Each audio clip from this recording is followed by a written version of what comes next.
Life After Bay, the podcast for all life and love forms of Arcadia Bay and beyond.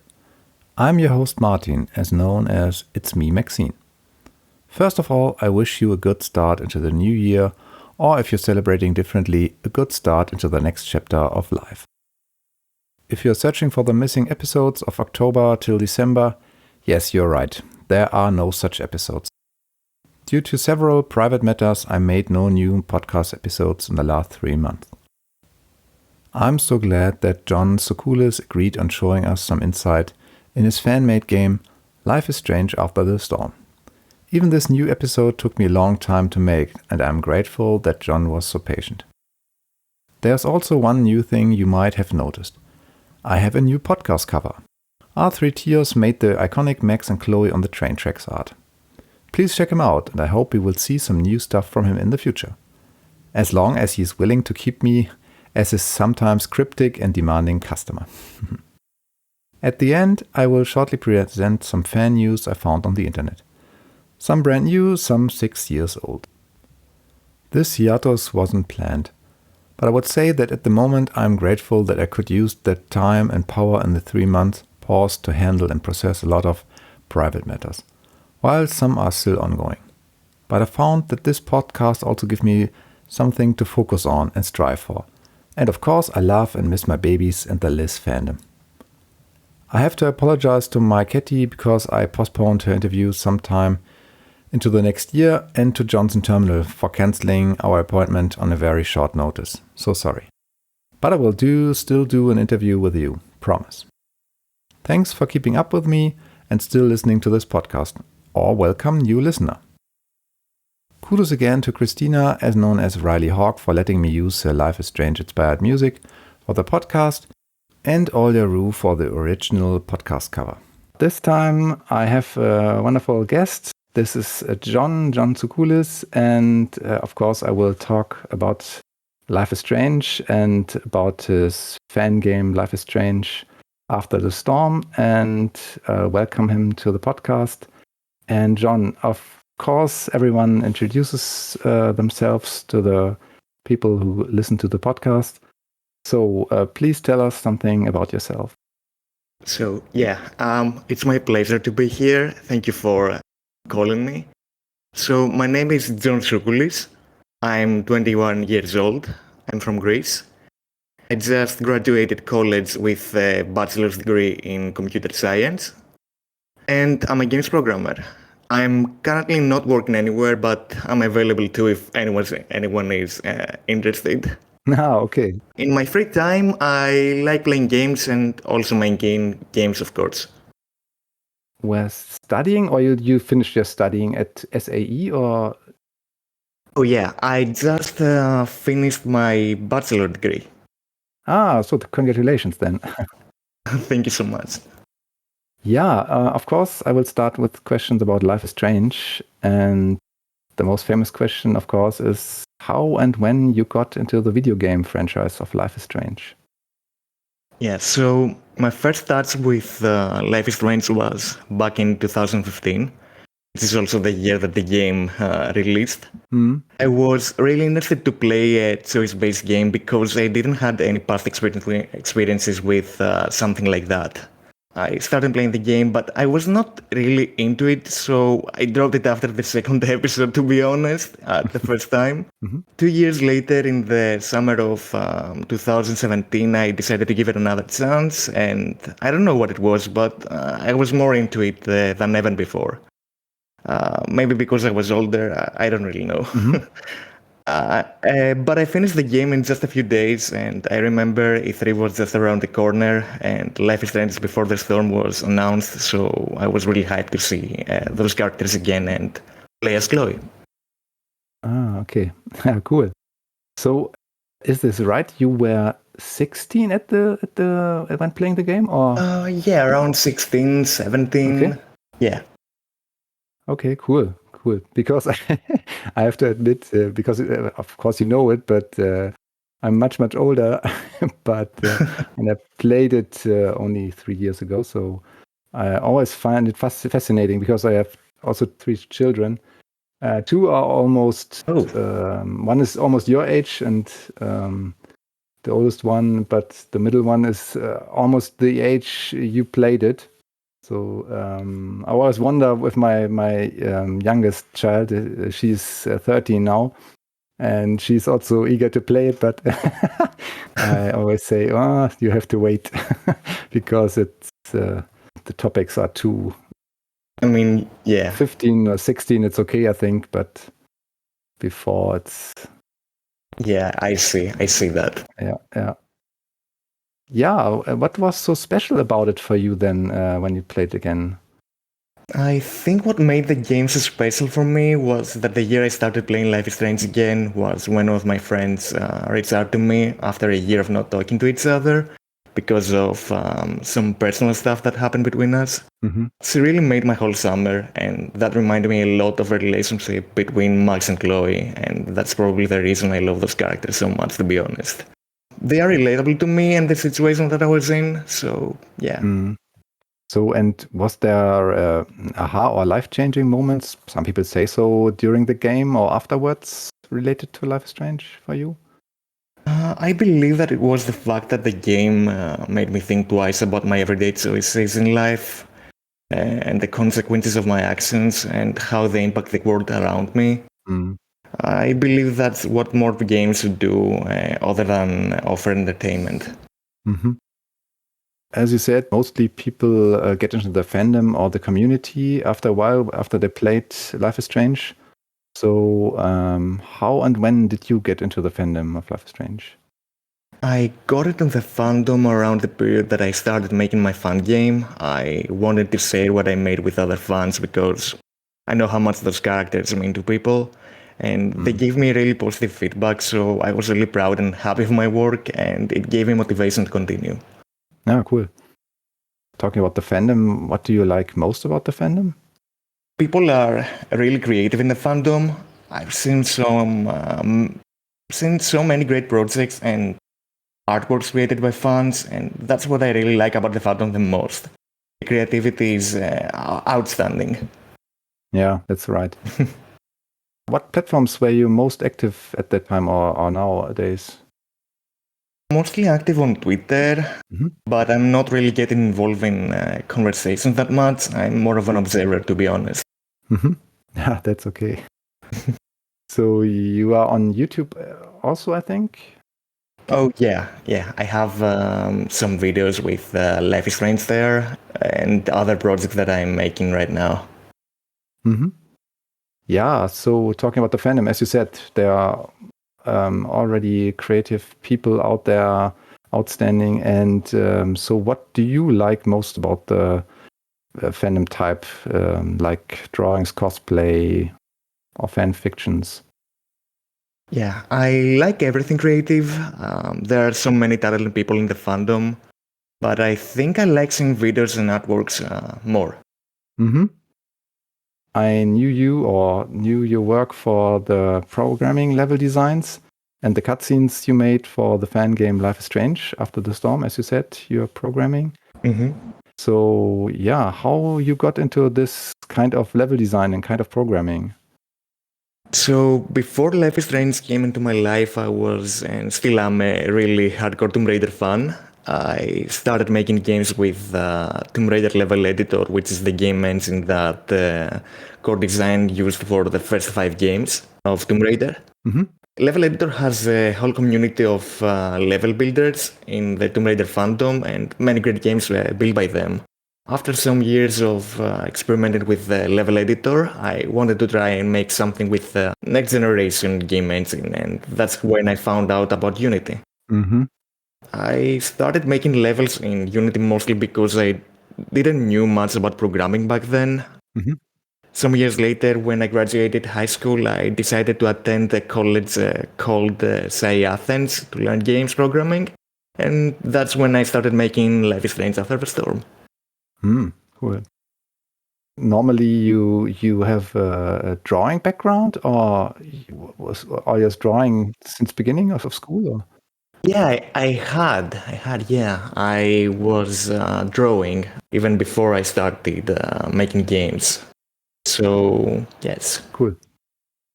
So what were your projects over time? Yeah. As I mentioned before, I was making Tomb Raider levels with Level Editor first, but I never released anything. I was just doing it for fun. I made most of my projects in college as parts of assignments.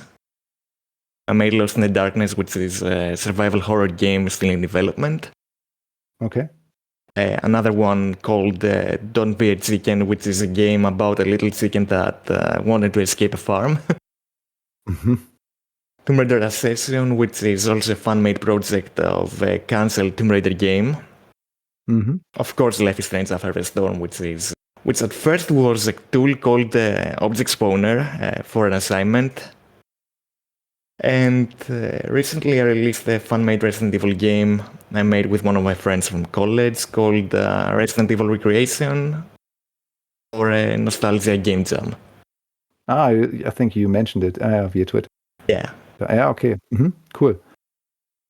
Yeah, I'm not a fan of, I don't know if it's called horror game maybe, but Resident Evil, but I see.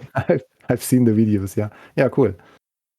Yeah, how's it currently going for you? So, as you said, you graduated and you are not in a job at the moment. So, do you have any, you take commissions or have Patreon, or how's it going for you? Most of my projects are still in development, but I released Resident Evil Recreation recently, as I mentioned, and it is available to download in my itch.io page. I don't have a Patreon or anything like that for commissions, but I'll maybe do sometime in the future for original projects. Are there any limitations or no-goes for you when you like specific themes? I think that whatever you decide to make, you first have to do your research for sensitive subjects and themes in games. So, yeah, of course, I can't really touch all subjects without doing that first, but be sure that I'm doing it respectfully. Yeah, sure. I think because it's not so general sensitive topic, but it's more, I think, a fandom related sensitive topic, like the handling of Rachel, because you choose After the Storm. So I think it's not easy when you do a fan game, I can imagine. I think there are different reactions, but we come to this later maybe. It's really hard to please everybody, so... Sure, I can only imagine, yeah. Is there a dream you have, what you would like to build or program, or whom you would like to work with? Yeah, I mean, I'm dreaming of making games full-time. Working with big companies such as Dontnod, Deck9, or Crystal Dynamics in the future. Yeah, I hope we will see then more of you. Thank you, I hope so too. We wish you luck. Of course, yeah, Life is Strange After the Storm. As you said, your fan game currently in development. I have some questions from people from the Discord server. And the first one is from R3Tios. He asked on the Life is Strange fans Discord server, how much time it took for you to create the game from scratch and why you choose Unity over Unreal? Took me about 2 years, I believe, to build the game until this current point. I chose the Unity over Unreal because I was more confident with Unity back then, and when I started making the game. Right now I'm making games with Unreal, but I'm not really an expert like Unity. So yeah, that's that. Okay, cool. Yeah, I'm no technician. My programming is 30 years ago. So I have never programmed in Unity or Unreal. So isn't it just for some side question? Isn't Unity the game engine used for Before the Storm and Unreal the one for Life is Strange, or am I wrong? Yeah, that's right. Unity was used for Before the Storm, and Unreal was used for all the other projects. Okay, yeah. So, but this was just coincidence for you. So you know Unity before? I've been working with Unity since 2014, even before I attended college, to be honest. Okay. Cool. But I was not doing programming. I was just doing level design and stuff like that. It's okay, but because you were 14 or 15 at this time, I think it's absolutely okay. Yeah, I know. Yeah, cool. People will ask, as I said, with Rachel, I've seen Rachel, Chloe, and Max. So will we see more of Rachel in the game? Yeah, Max and Chloe are of course in the game. Rachel is also part of it and will be featured, but I can't really tell much yet because I don't want to spoil it. Sure. The story takes place some weeks after the storm happened. Max and Chloe are on the run to start a new life. Max is kinda traumatized by the events of the first game. She still has nightmares about the hurricane and what happened to all those people in Arcadia. She's pretty much blaming herself and she feels guilty. Chloe's by her side this time around to help her get through it, but at the same time she doesn't want to discuss what happened and wants to move forward with her life. So I think it's interesting to see how they interact with each other in the game. Sounds cool. Mm-hmm. So as you said, you will not spoil so much. That was absolutely okay. I think I have another question from Clarks, also asked on the Life is Strange fans Discord server. Sure, everyone wants to know, is the game playable and will it be opened up for others? And he added that it looks amazing so far. Thank you so much. So yeah, the game is playable right now in this current state, but it needs to be, some bugs needs to be fixed and stuff like that till it's possible for other players to play it. Mm-hmm. So yeah, I believe that maybe this year it will be available for download, the first episode. Cool. I'm not sure if you know, because of course you know him, you know Esbel or Sabel. Yeah, of course. Yeah, sure. I think he made some great levels. I think, yeah, I'm not sure there are so many people out there making this and also opening up for the public. So, but I can imagine that it's not easy. I think Sabel also told that it was not easy for him to make it good enough or whatever, so that it's okay for playing it for, like, I think, normal people like me. So I think there's a lot of work to do, I think. Yeah, of course. Game development is a really hard process in general. Mm-hmm. Yeah, okay. Yeah, but cool that you do it. Also, yeah, in your free time, of course. Sure. But will you, maybe tell us a little bit, ask what is possible and planned? So maybe is it possible to play Max and Chloe, or what will be possible? Yeah, it will be possible to play as both Max and Chloe, but I changed some things since the development started. For example, in my first video, I have showcased a mechanic where you could change characters whenever you wanted, but that required far more time than what I could possibly spend on it. Mm-hmm. So now you can play as both Max and Chloe, but only when the game offers you the chance. Time travel is back as well, for some puzzle of the game, as the first one. Most of the mechanics from the original game and Before the Storm are implemented in the game. Yeah, wow. So, okay, we are excited. That's perfect. Thank you. Maybe you heard the interview with Katie's Gaming, and I'm not sure if I'm right, but is she and maybe other people doing the voiceover for your game? Oh yes, Katie is part of the project and I plan to reveal the character she's going to play sometime soon. So stay tuned for that. But I think you can imagine who she's going to do though. Chloe is voiced by Alicia Monroe in my game, and some of the characters are voiced by an AI application called Replica Studios, which is also which is what I used for the tracker that Chloe is talking in my latest video from the game in my YouTube channel. Okay. So is there anything additional you'd like us to know about the game?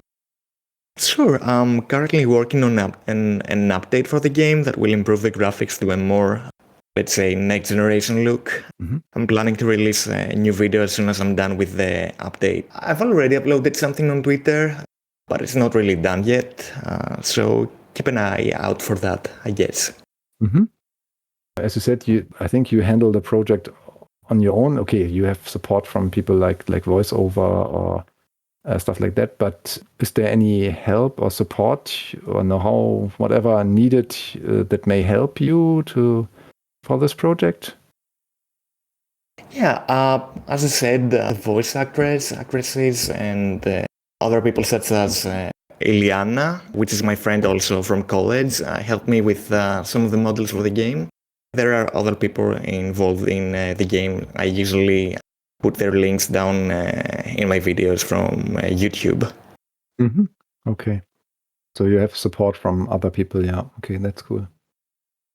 As you said, that you may be releasing it this year, but we don't want to to fix you on that. So we will see, as you said, that you release some new videos or news about the game. So we'll see as it progresses. Yeah, cool. We are happy to see what comes up in the future. I'm happy to hear that. Sure.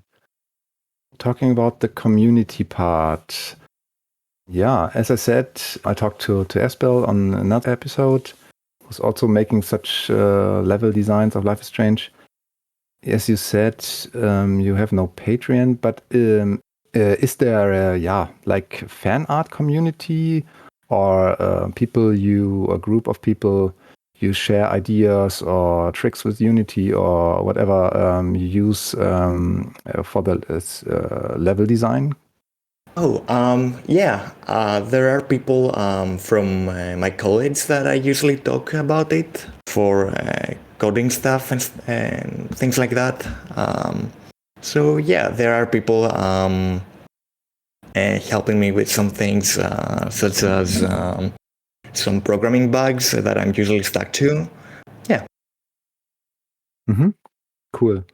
So, and are there some names you made can drop that we can show in the show notes of the podcast, or? Usually talking with my friend Maya, which is from college. Yeah, we are going to put a link down below, I guess. Yeah. Concerning feedback and input from the community, how's the feedback from the community? I think it's really positive. So far, I have really positive feedback from the community, and I really appreciate it. Of course, there are people that responded with negative feedback, but I really appreciate that they took their time to check out my work, even if I don't like it. Yeah, I think that's normal. I think that's always people who have something to say. Of course, and that's fine. Yeah, that's okay. Yeah, but I think that, as you said, most of the feedback is positive, and that's. I think it's also in this, as you said, Life is Strange community, what makes it so special, that most of the people even if they have feedback that is maybe not positive or maybe it's constructive. So of course there are other people, of course, but most of the community is very constructive, I think. Of course, and it's helping a lot for my project. Coming back to Life is Strange, sometimes I throw a critical eye on Life is Strange, and yeah, of course there are also critics, and some are, I think, legit critics about Life is Strange, maybe fuel some stereotype, like missing people of color. What do you think? What topics are missing or could have been developed more? I think that people with disabilities are missing. It should be featured more in the game. Other than that, I think that they touch most of the subjects with respect to the people they are trying to present to the audience. Yeah. I think they really did a really good job, and it shows. Yeah, that's right. as we have now Life is Strange True Colors. We have a woman of color with Alex in the new Life is Strange. So I'm not sure if you played already Life is Strange True Colors. Oh, I have. I just finished it last week. Okay, perfect. How does it feel to play Alex, also in comparison to Max, Chloe? And I'm not sure if you played Life is Strange 2 in comparison to Sean. Yeah, of course. I love playing as Alex. I think she's a really strong and relatable character. I can't really compare the playable characters from the other games because I think each of them are their own person, so I don't think it's a fair comparison for that reason. That's a good thing because it means that the developers did their work right. Mm-hmm. What do you think, or have you heard about people that say that now an Asian American woman is the main protagonist? Maybe do you think that's specifically stuck out for people? I think people's reactions are already really positive. I personally don't think it matters where you come from. It's also 2022. I like to believe that people are now more accepting and supportive than ever before. So I think it's time to leave stereotypes back in the past where they belong, especially in a game like Life is Strange that touches on so many sensible subjects such as LGBTQ people, for example. That's right, yeah. Do you think there are any taboos or red lines in the fandom of Life is Strange? I personally haven't seen people in the fandom having any of those. I think the community is really supportive and encouraging. Also with people, I see it with myself. I'm not physically disabled, but I'm in the autistic spectrum, so also people are very welcome in every way, and a lot of people also relate much to Max or to other characters in their own abilities or disabilities they have. So yeah, that's right. Yeah, that's really nice that we have so many good people in the fandom. Yeah, they're really diverse. Yeah, that's really cool. Yeah. Talking about games as art or in general about games, what do you think? What impact Life is Strange will have on the game community? I think Life is Strange makes gamers open up their minds to more specific themes and subjects because, as we all know, the game has already touched really sensitive subjects and things, and will continue to do so. I believe that's one of the strongest parts of the series. I think I'm not sure, the remastered version of Life is Strange and Before the Storm is coming up in, I think, 2 weeks or so. Yeah. So what are you waiting for the remastered version? I'm really excited to see the new visuals and facial expressions of the characters. I think that's what was lacking a lot in the original game, since it was supposed to be a really emotional experience. The facial expressions were really limited most of the time in the original game. So that's a really nice thing to see that it's fixed in the remaster. If it's okay or if it's shocking, I don't know. If we will see how it will be. There are I think there were some screenshots or video snippets already of the new. Yeah, I think the videos were the trailer that they released back in June, I believe. I can't remember. Was in earlier stages of development, as many people said. I think we're going to see something great in the upcoming trailers or images from the game. Yeah, we will see. It was already really good in my opinion, anyway. Yeah, concerning Life is Strange, or maybe, yeah, even aside from that, what are your future plans and projects? Of course, one of my future plans is to finish the first episode of After the Storm, continue developing my own projects. I also want to get in the industry sometime soon. Yeah, we wish you all the best for it. Thank you so much. Are there any other topics you want to focus on in the future? I really want to focus more on getting better at animations and 3D models in the future for my own projects. So, yeah. Yeah, okay. We are reaching the end of the episode. And yeah, is there anything you want to say to the community? Give advice for potential artists or anything you want to share? Yeah, my advice would be to chase after your dreams, even if they underestimate you. Never give up what you want to do, and never let anyone tell you what you're capable of. You can do anything. Yeah. That's a good advice. Yeah. Yeah, perfect. As you said, I will link your contacts and websites of YouTube and Twitter, I think, in the show notes. Of course.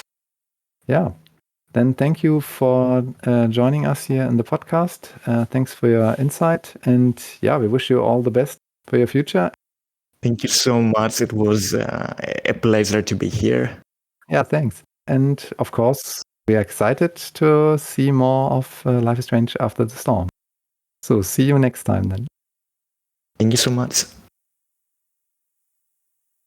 I have to admit that it is a little awkward to present you the news because there are no news anymore. So please forgive me, and I picked up the most of the links over the last 4 months when True Colors came out. Speaking about True Colors, there's one artist who you surely came across. It's Marine, as known as Reen X-Art. If you haven't, then you definitely check her out if you like True Colors or Arcane. Oh, and by the way, if we are there, take a look at the True Colors comic Life is Strange Dark Entities from Lito Pericito. I think chapter 5 is already there, so way to go. And there's the Road Back movie project by the Wonder Twins, showing us a short cosplay movie with Max and Chloe again, which I think was published just a week ago. There's some really nice promo art. I'm not sure how I initially found the Rewind live-action fan-made series by the Drama Kings, which started 2015, but I think it is worth a look. Max and Chloe are played by male actors with a nice view on the Life is Strange story. Last but not least, I found the Life is Strange 2 short film from 2020 called Wolf Brothers, with a short glimpse of Sean and Daniel on the road. I wish it were longer, but it makes me miss them again. This episode will come to an end now. You can send in your questions you have via email or Twitter to me. Of course, you can also send me wishes for future interviews and topics. The next episode isn't planned yet, but I will try to stay with the monthly release and switch the date from last Sunday to the first Sunday of the month. So the next episode will come out on March 6th eventually. Keep your fingers crossed. Stay safe out there. Thanks for listening to my podcast and spread the word. See you soon in and around Arcadia Bay, Puerto Lobos or Haven. Yours truly,